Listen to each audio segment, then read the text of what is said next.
Strandbeest, the Animaris suspendacea. Now, I say reanimation because technically this creature is dead. It's a fossil. Strandbeests only live for 1 year. Their creator, Theo Jansen, works on them over the fall and winter months, and then releases them on the beach in the Netherlands in the spring. And they run up and down the beach. He learns what things he's created work, what things don't work, and tinkers with them all summer long. And then in the fall, at the end, he brings them back to his cottage and puts them in his boneyard, where they become fossils. So this particular Strandbeest was pulled out of there for this exhibition. So in their natural environment that they're designed for, the Strandbeests live on the beach, because Strandbeest is actually Dutch for beach creature. And they're powered by wind. The main way that they're powered is by the sail on the side here, which works just like a simple sailboat. The wind blows through the beast and pushes the sail and drags it along.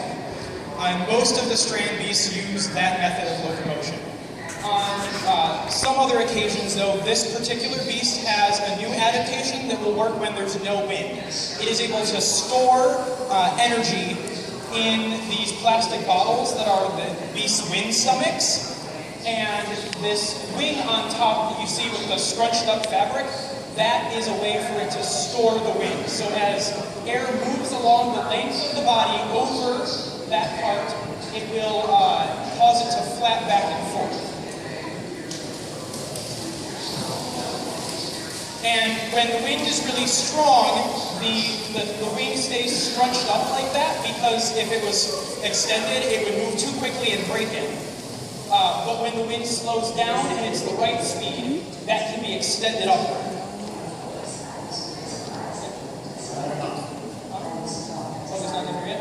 We're still feeding the beast. It's a large beast, it's very hungry, and it takes a lot of air.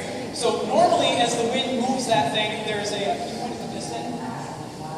a piston here that acts as a pump, and very, very slowly will fill up all the bottles. Now, there's a lot of bottles, and it takes about 8 to 9 hours to fully pump the thing up, so it doesn't run on that method very often. That's only for short bursts of speed that it needs to avoid the tide coming in. We're filling up with a compressor because there's obviously no wind in this building.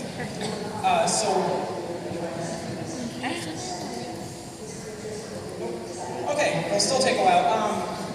So the beasts live on the beach, and originally Theo conceived of them as a sort of way to push sand from down by the ocean further up the beach to the dunes, because a portion of Netherlands is actually below sea level, and having a barrier to prevent the sea from invading the country is kind of important. It's like the story of the little Dutch boy with his finger in the levee. It's the same kind of idea, to build up that barrier. So he had a dream of these self-propelled beasts that would move along the beach and push the sand up there. And he tried to figure out what to make them out of. It needed to be something cheap and easy to come by. So he found, this is PVC tubing that they use as electrical conduit in the Netherlands. So it's in every single building there. It's really cheap, it's easy to come by. Strandbeest, he could, depending on how big they are, can build them for like less than $200 worth of parts. So they migrate up and down the beach about 7 kilometers, and they have some adaptations to help them navigate their way along the beach, because it's a hazardous area. If they get too far away from the sea, the sand gets very uneven and soft and hard to walk on, and they can't navigate it very well. And if they get too close to the sea, they'll get in the water, and Strandbeests cannot swim. They're creatures that only walk.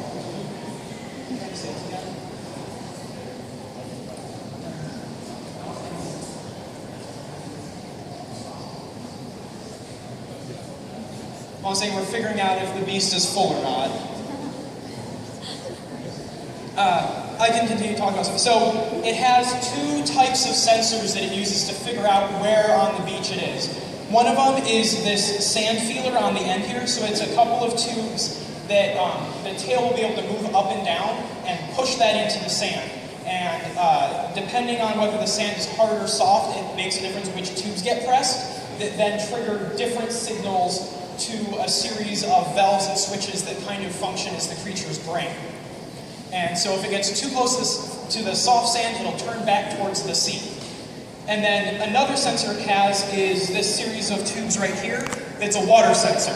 So this hose will trail along the ground, and as the beast moves, it will suck in air through the tube. And if it sucks in water, the water is harder to move, so it'll create a higher pressure in the system and trigger another switch that tells it to move back away from the ocean.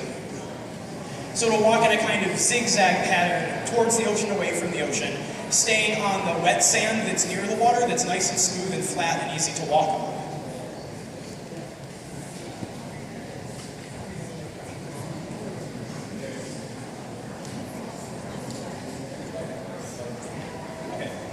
The beast is almost finished feeding, so we'll be able to show you some of these things that it can do.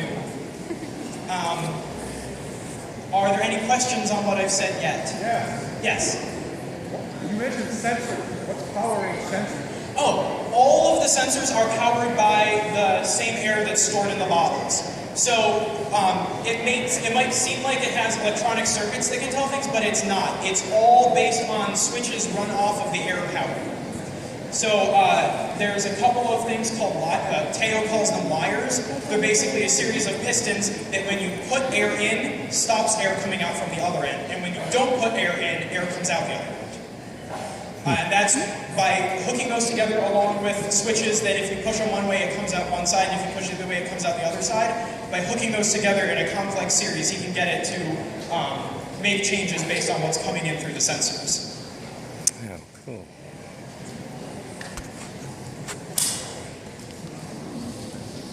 One more question?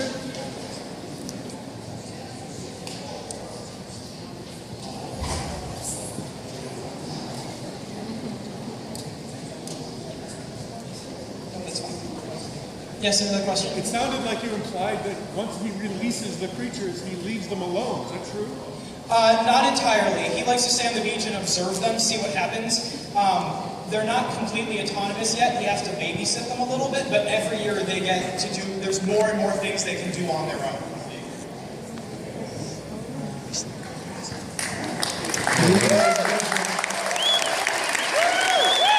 Yeah! I must say it's so wonderful to show my work here in Chicago, in this wonderful place here in the Cultural Center. So I'm very happy that you came. And we would like, I think, how's everything going there? Did you pump up the bottles? So you're ready to go? So you explained already a lot, right? So let's just see the beast doing something. Yeah! So we have the sails tomorrow. So when the wind is gentle, they can spread out their sails, and then they start moving when the wind is coming from the front of that side.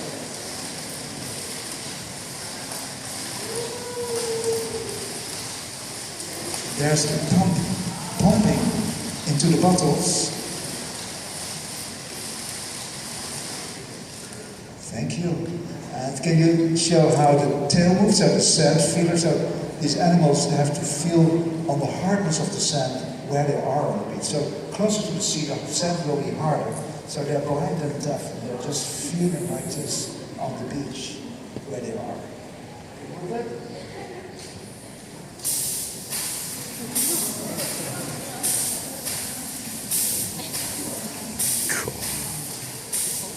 Thanks. So let's see if it's still able to walk, because we are reanimating this extinct animal. Maybe it comes alive for a few moments. Let's see.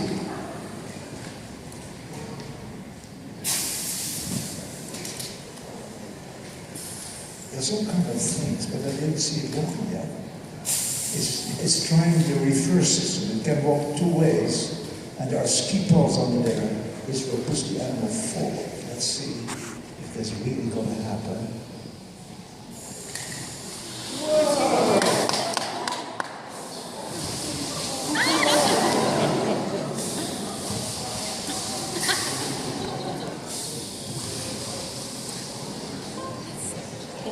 You just saved us. Thank you, Adrian. You're doing a great job. So this crew is getting along with the beast out the last 2 weeks, and they're getting along with the beast quite well.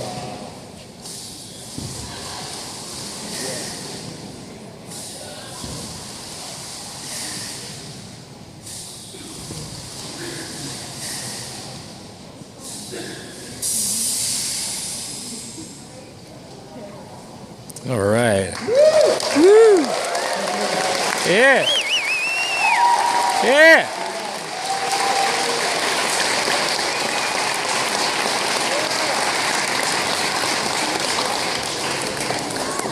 There's still some area there, so.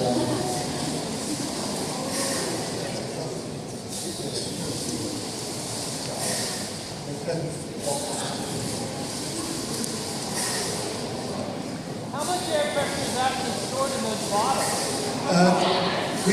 These bottles can have about 200 psi, but we just pumped it up to 70 for safety reasons, because they can explode, you know. And it's a miracle that you survived this project. I will take some questions as the animal has walked back. Maybe you have questions. How did you get them here? They are transported in sea containers, so they go by boat. This is about 60 parts, and they're just shipping the container. Take them apart. I have to take them apart, of course. Yes? So we have this sand feeler on this side. I can't see that, but what's on the other? Yes, there is not a sand feeler yet. But I do every year, I do kind of experiments, and if the sand feeler works once, it will work next year as well. So every time I try to a method to survive, if the sand feeler works, then it can come later back in new generations, just like the water feeler. What do you use? I'm sorry. What do you use to seal the pistons? How do you seal the one end to get it airtight? I will repeat the question for the other side.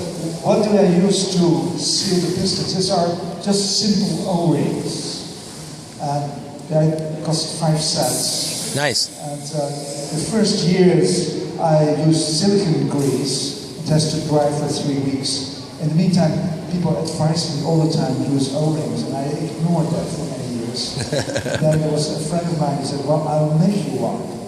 And of course, I have to use O-rings. So I can be very not listening to good advices.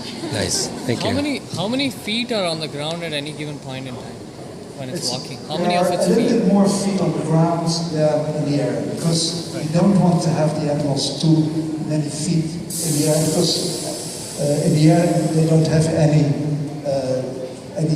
use. Yes. No, but what do you think? Would it be a woman or a man?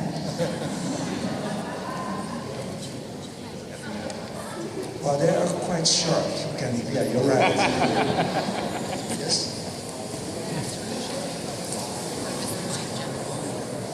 Yes, I wrote a genetic algorithm a long time ago on an Atari computer to define the length of the tubes. And in fact, they work on a ratio of numbers. And these numbers I published on my website. You can find it there, and you can build your own Strandbeest. Yes. I built this all on my own. Yes, I'm very proud of this. So I work always alone. Since a year, my son-in-law works for me, but we work separately. He works in his own studio. He makes parts of beasts. Yes. Is the weight important to the Strandbeest? Like, let's say if I were to make it out of metal, would it still function very similarly? Yes, well, I make them of plastic tubes, but there are people who make them from metal. At the same size? It's the same size, and they make even things you can cycle on, just like a bicycle. So the last question? Yes? How does it change direction? This animal, or rather are reverse muscles which push the ski poles to another side. You can examine it closely because the pressure is out of the bottles now and you can come closer now. The danger is over, ladies and gentlemen. You can come closer to the beast, and if you have questions, I will ask you personally. Thank you very much. Thank you. Woo. Yeah.